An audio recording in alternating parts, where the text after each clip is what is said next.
is the White Rabbit from Alice in Wonderland, my Halloween costume.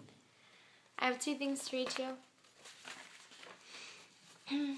This is a poem called Hell by Talib Kweli. I think that's how you say his name. I'm not sure. Every Sunday, waking up, catching gossip at its worst. Couldn't see the difference in the Baptist and the Catholic Church. Caught up in the rapture of the first chapter and the second verse. If we all God's children, what's the word of the Reverend worth? Taught early that faith is blind, like justice when you're facing time. If we all made in God's image, does that mean his face is mine? Wait, or is that blasphemy? It's logical. It has to be. If I don't look like my father, then the way I live is bastardly. Naturally, that's confusion to a youngin' trying to follow Christ. Taught that if you don't know Jesus, then you lead a hollow life. Never question the fact that Jesus was a Jew, not a Christian, or that Christianity was made law by politicians. And who is King James? And why did he think it was so vital to remove chapters and make his own version of the Bible? They say hell is underground, that heaven is in the sky. They say that's where you go when you die. But how do they know? I've been to many churches. I've quoted many verses. I dealt with my base self. I control my many urges. I used to study my lessons. That was a blessing, not a curse. I learned that heaven is here, right on earth, word. Study the Rastafarians, learn from the Druids and the Dreads that hell is called Babylon, and that's where crazy bald heads dwell. They got us thinking that Muslims like to make bombs, but real Muslims believe in paradise and resisting shaitan. So it all sounds the same to me. When they say one is right and the other is wrong, it sounds like a game to me. It's like God skipped past the church and came to me. No, it ain't vain to me. It's just a particular way that I came to see the difference between those who claim to be religious and those they say they're spiritual. And life is full of miracles. You can see the flow in divine. I glow and I rhyme because I coincide with the growing tide of those looking for God, knowing to go inside. Living in mass confusion, looking for absolution, the gas-inducing psychopath producing the last solution based on his interpretation of what the words are saying. Trying to get to God but end up doing the work of Satan.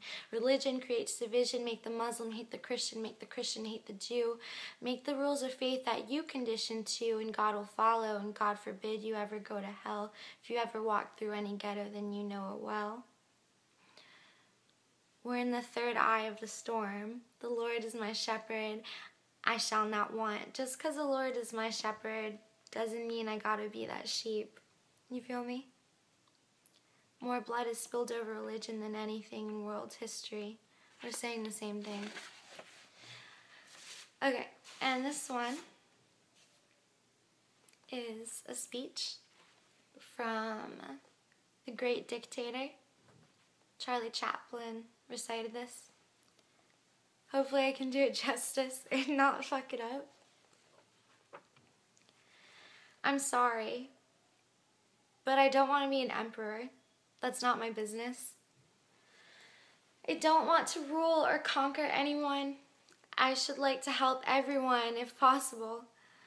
Jew, Gentile, black man, white, we all want to help one another. Human beings are like that.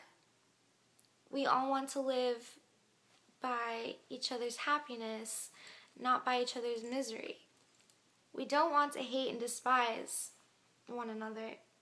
In this world, there is room for everyone, and the earth is rich and can provide for everyone. The way of life can be free and beautiful, but we have lost the way. Greed has poisoned men's souls, has barricaded the world with hate, has goose-stepped us into misery and bloodshed.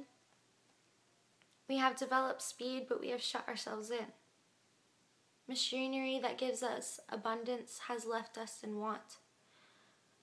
Our knowledge has made us cynical, our cleverness hard and unkind. We think too much and feel too little. More than machinery, we need humanity. More than cleverness, we need kindness and gentleness. Without these qualities, life will be violent and all will be lost. The airplane and the radio have brought us closer together. The very nature of these inventions cries out for the goodness in men, cries out for universal brotherhood, for the unity of us all. Even now my voice is reaching millions throughout the world, millions of despairing men, women, and little children, victims of a system that makes men torture and imprison innocent people. To those who can hear me, I say, do not despair.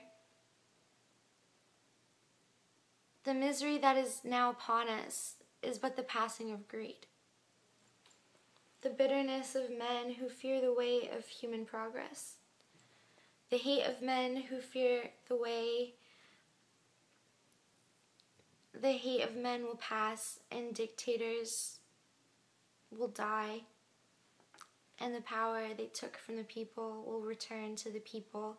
And so long as men die now, liberty will never perish.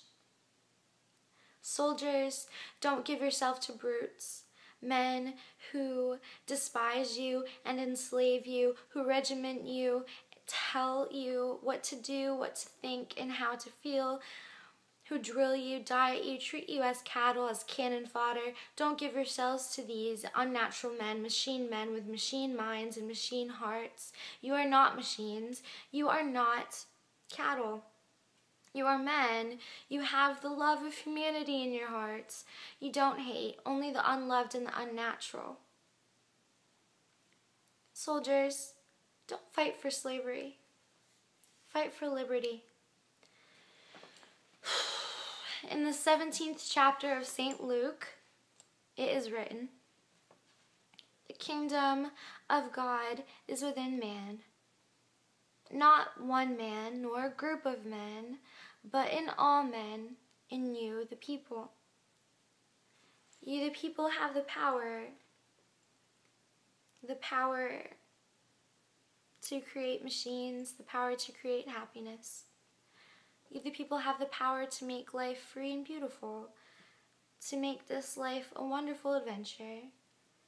Then, in the name of democracy, let us use that power, let us unite, let us make this life wonderful and fight for a new world, a decent one, that will give men a chance to work, that will give you the future and old age and security. By the promise of these things, brutes have risen to power, but they lie. They do not fulfill their promise. They never will.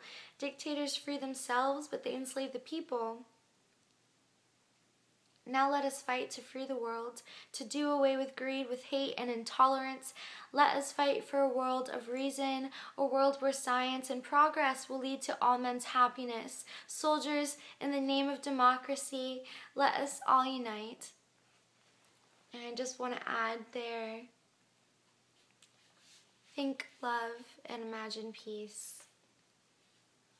And that's from my good friend, Justin Bean. Thank you. Happy Halloween to you all. Happy Samhain. I think that's how you say it. I don't know.